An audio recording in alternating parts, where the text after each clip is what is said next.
Today we celebrate the goddess Freyja.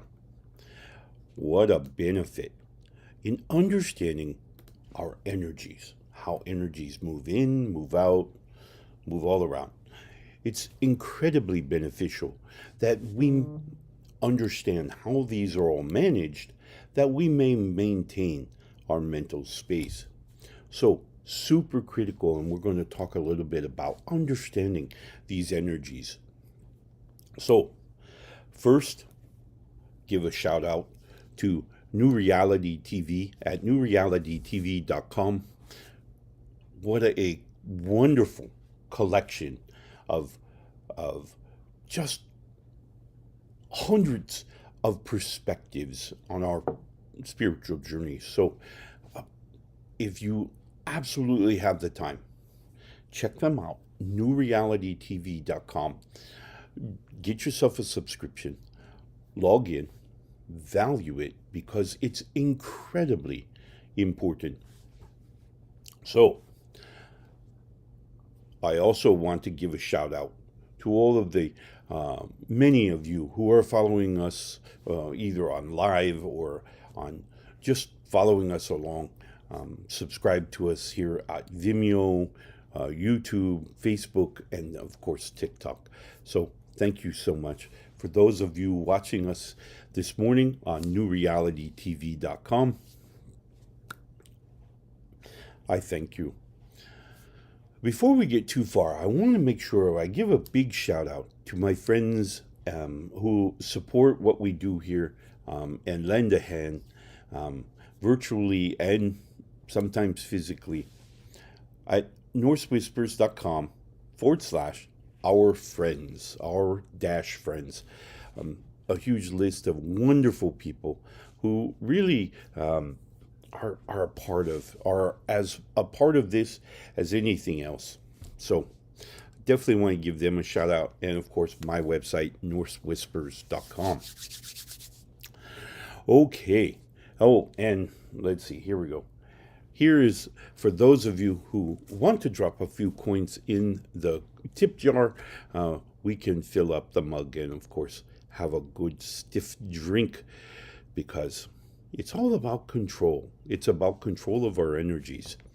And so that's what we're going to talk about here today, is controlling our energies that makes our thought process, ergo our emotional state, kind of puts it in where we want to be, not where the situations and all of these things will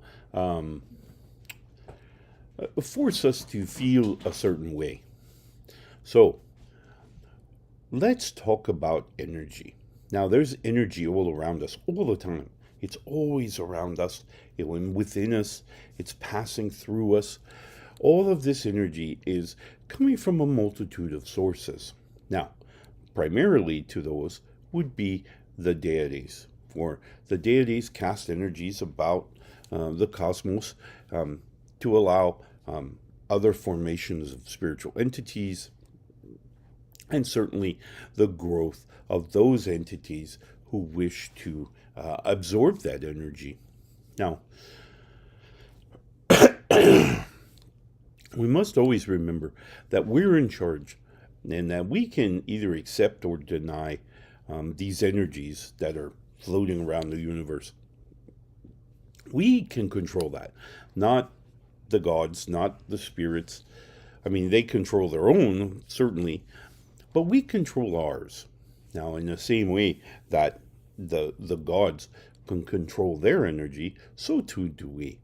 So, as the gods are passing this energy around the cosmos, some of that is absorbed by other entities and by the earth. Of course, Mother Njord is always present. And one of the things, according to Norse legend, Freyja, the sister of Freyjr, and the daughter of Njord, the sea god, Freyja represents an understanding and manipulation of energies in the universe.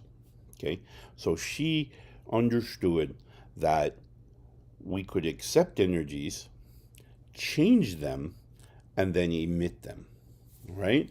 And so you can do this too, and we could do this every day. So one of the previous shows on New Reality TV was talking about meditation, where we're just going to block out our physical sensory input and consider all of the spiritual energy that we're receiving. As we consider this energy, we're going to allow it to help us focus. When we're focusing, we're going to narrow the scope, the impact of this energy on us, right? So as we look at this process, we're accepting energies, and in the brain, as we think about our brain simply accepts spiritual energy as a sensory input. No different than seeing it or hearing it, smelling it, tasting it, or touching it. It kind of processes this energy and then searches through these particles of energies for what I refer to as the emotional signature on it. So something comes in, whether it be through our physical sensory input or certainly from the spiritual energy, and it has an emotional signature. Now, the brain recognizes this emotional signature and says, okay, send controls command down to the heart to release hormones into the bloodstream all the way around, and then eventually winding back up. And the brain looks at this incoming chemical composition, kind of looks at it, and it says, okay. And then it's going to look over here, and it's going to look at its little recipe book, and it's going to find this chemical composition listed here. And it's going to say, oh, okay, so this chemical composition is happy. So I'm happy. And that's the memory then that's pushed beyond the emotional filters into our memories. Is a happy memory, right? Because that emotion is what was represented in the chemistry. Okay? You with me so far? Okay. So, energy comes in. It first processes through our previously set emotional filters. Once it goes past there, then that emotional filter is going to set our brain that says release the hormones. Everything comes back up, and lo and behold, our brain then does its little comparison and tells us how we feel. Now, we have a choice right there. Right at that moment, we have a choice. We can either accept what the brain says, okay, hey, we feel happy. Or we say, no, put the book away. I say we feel sad. In the case of like chronic depression, we kind of throw away the book and we say, no matter what the energy is, we're going to feel sad, or we're going to feel angry, or we're going to feel whatever, okay?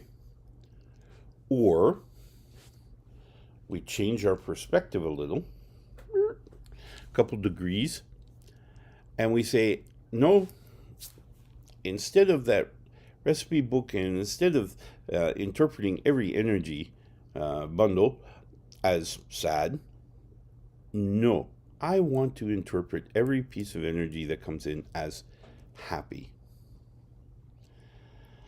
I want to be glad. I want to be good, right?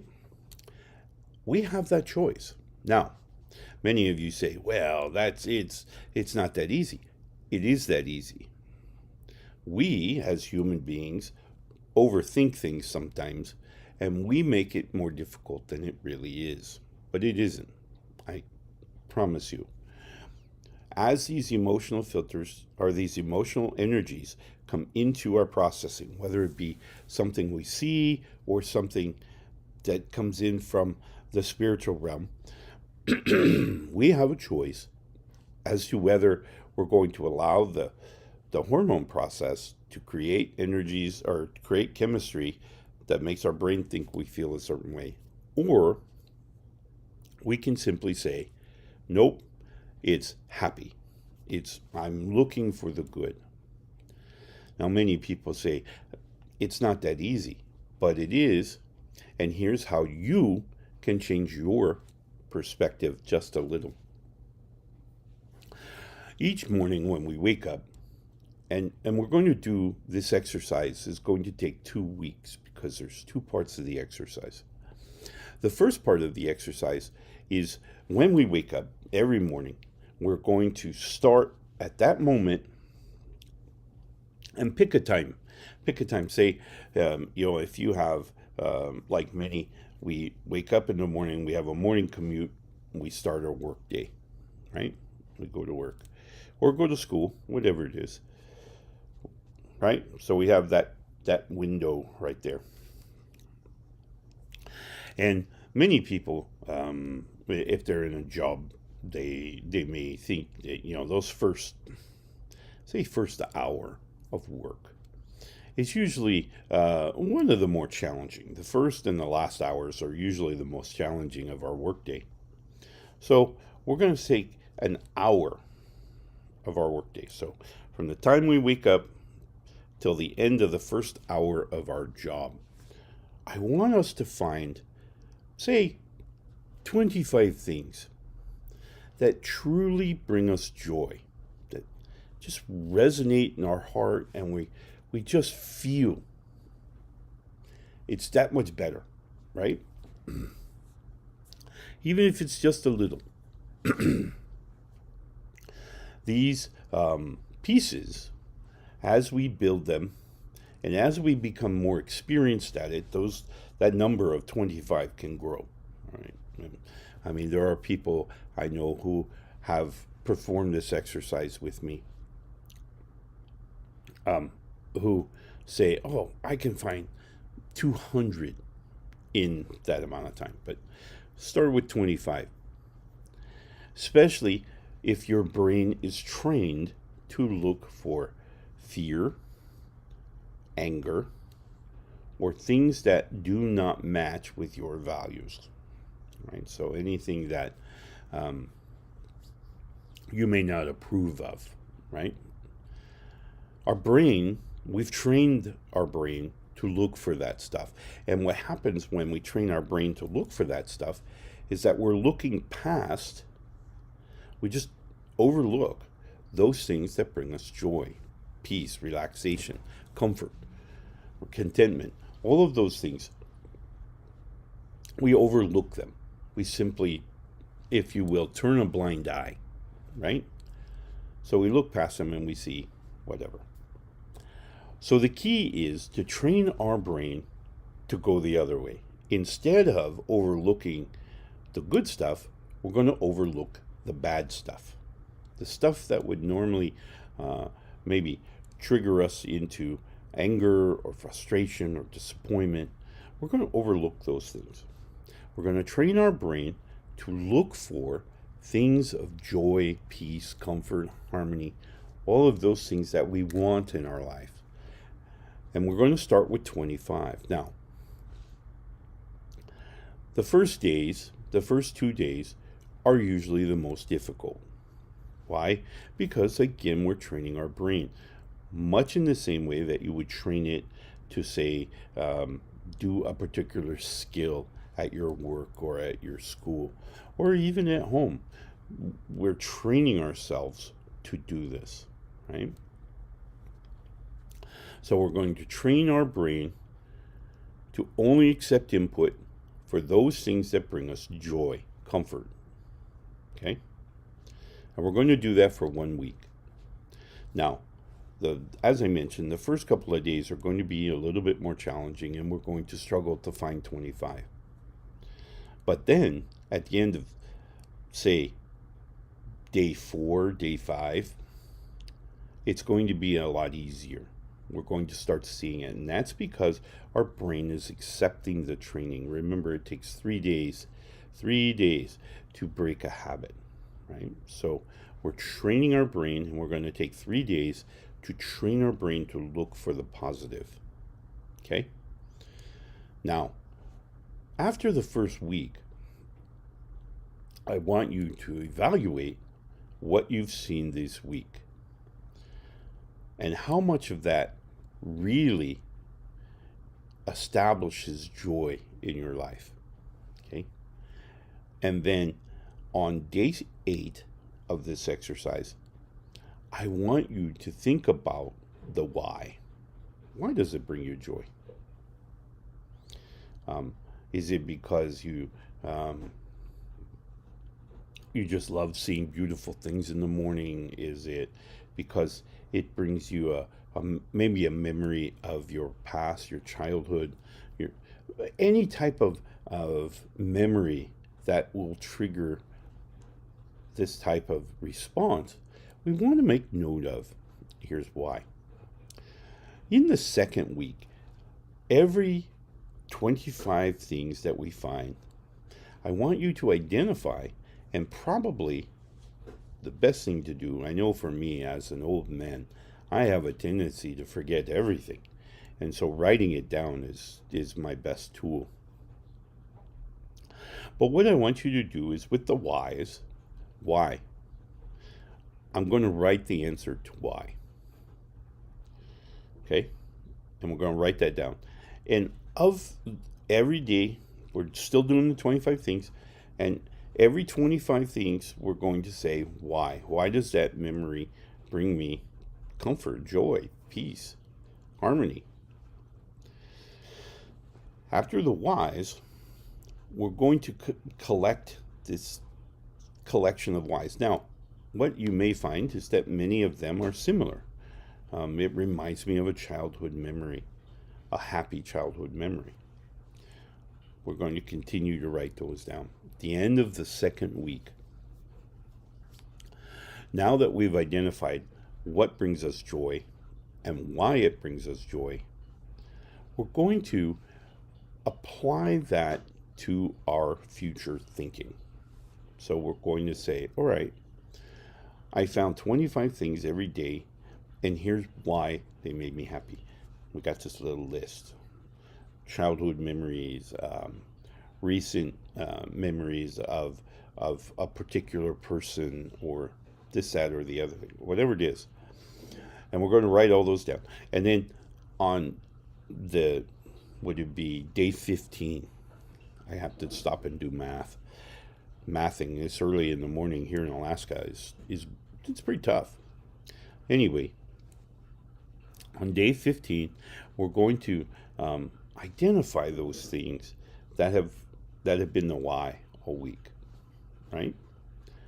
And we're going to group them up together, and we're going to figure out what brings us the most joy.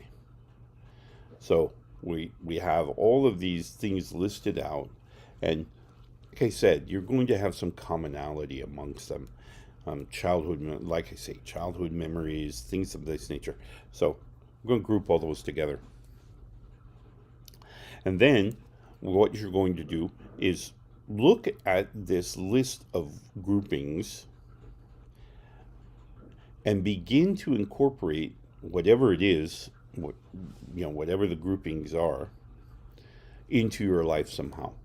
Now, as an example, if some of these things are childhood memories. Childhood memories bring me the most joy, bring me the most peace, bring me the most comfort. Okay? Maybe having something from your childhood in your life. Maybe a token thing, a toy, a particular toy that maybe you were quite fond of. Maybe a look, a clothing as accessory, something of that nature that can help your brain connect with whatever it is, in this case, childhood memories that bring you joy. And you're going to kind of just keep it around. Keep it where you can see it periodically.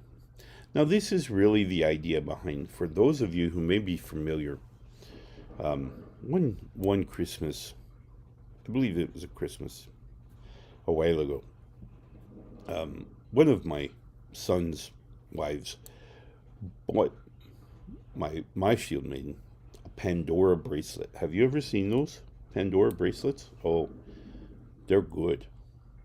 They knew what they were doing. Because what they do is they're kind of a do-it-yourself assembly of the bracelet where you can put individual things, individual memories on the bracelet. So, you may have a little token thing of a teddy bear for a childhood memory, or a block with a letter of someone's name. Okay? And you're going to put that in the bracelet. So that's Pandora bracelets. A wonderful idea of how to put these things into your visual, right? Because we pull it up and there it is, right? So it's right there where we can see it and we can make associate. What does this do? Now our brain is beginning to recognize that we're looking for the good things, the happy things, the things that bring us the most peace. So now that we've accomplished 2 weeks, right, and we've got to this groupings of whys, now we're going to start looking at how do we incorporate that into our lives. And of course, the idea of the Pandora's bracelet, to me, is wonderful because that's exactly what it represents. Is this collection of memories, maybe even memory joggers, that helps us to kind of go through that. Okay, so 15 days in, we've got our list of things that we may want just in our life somehow. Paintings maybe on your walls, pictures hanging up of old friends, anything that will bring you comfort and joy and good memories. We've discovered the why, and we've grouped these whys into a manageable understanding of what really brought us joy in our lives. This, my friends, is the magic of energy management. Now, back to our story of today, we're celebrating the goddess Freyja. Freyja, many people ask me, how can a goddess be the goddess of love and the goddess of war? Aren't they diabolically opposed? And my answer is no. It's a matter of energy, matter of understanding the energy. No, love and war is all about passion. You're passionate about something, whatever it is, defending, maybe in my ancestors' day, maybe it was acquiring new land for the survival of our peoples, acquiring the finances of the church to help our clan become successful. Passion. And of course, love is passion incarnate, right? So it is passion. Now, the amount of passion that we display during love, during a loving relationship, is completely unique and individual to each person. But it's all a matter of managing the energy. Okay? So when we think about love and war, think about our relationship with our deities, which we say, oh, here's my God or gods. What kind of relationship do we have with them? What energy am I putting into this relationship? Those are, now we're starting to really understand the motion, the movement, and manipulations of energies. Now, manipulation is more or less, has a negative connotation to it, but that's not what it's meant to be here. It simply says we put our own twist on it and then emit it. We have to remember that each person who takes in energy, each living form that takes in energy and emits energy, is doing so through their own understandings, if you will. So if I take the love of my deity and then I express the love of my deity to those around me, the love that my friends and family receive is a little different than the love I receive from my deity. And this is by design. But more importantly, it's important that we share that energy. This is the whole idea behind harmony. Okay, do we have to express any physical actions with love? No. But trust me, it will drive certain physical actions when we are more understanding, when we're more compassionate, when we're more agreeable to all of these different entities. This is the power of love. And we have to also remember that we're not emitting our love conditionally.